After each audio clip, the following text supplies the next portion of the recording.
Shabbat Shalom, L'chaim, L'chaim.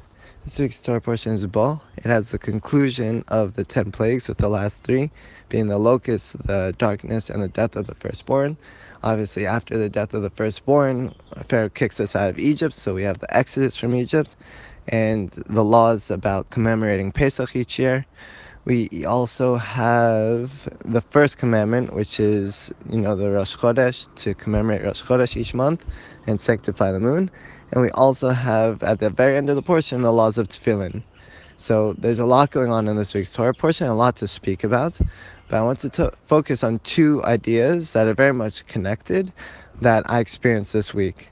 The one was that I went to this job interview, and the interviewer was telling me that they just moved to this new building because it's much bigger.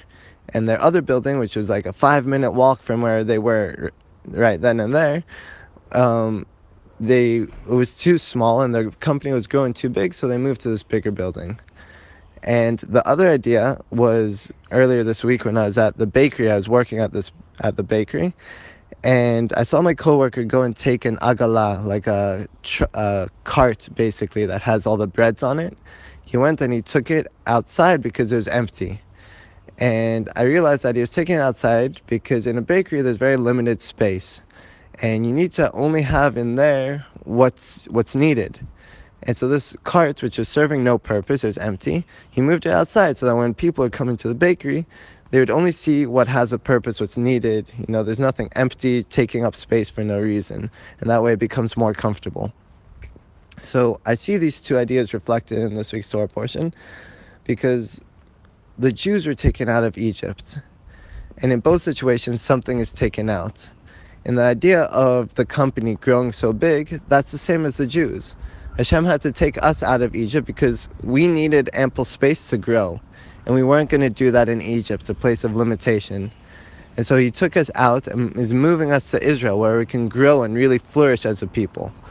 And that's a message for all of us, that wherever we are in life, sometimes we need to know when is time to move on, when is time to go to a better place so that we can grow. Are we in the right environment for ourselves where we can actually reach our potential? Maybe the people around us, our neighbors, or maybe the environment itself is not conducive for what we need to grow, and only we know what we need. The other idea of the bakery is all of us have things in our life which serve no purpose. And all we have to do is identify what are those things and remove them. So in one way you could say we were taken out of Egypt. On another hand, you could say Egypt was taken out of us. And we got rid of that part in our lives that was very much meaningless, that served no purpose. And that's, again, something all of us can do. We all have things like that in our life, things that serve no purpose. And maybe if we can remove those, we can live in a more relaxed state of mind, a place where it's not cluttered and there's no pressures or anxieties that build up over time because the space in our mind can't contain it all. So B'ezrat Hashem, we shall all merit to get rid of anything in our life that's not serving a purpose and create this space in our minds that's more peaceful and more focused on achieving our goals. And that way we can move into a place that is more spacious, more ample space for us to grow and to really develop into the people that we want to be and the people that Hashem has put us here to be. Shabbat Shalom.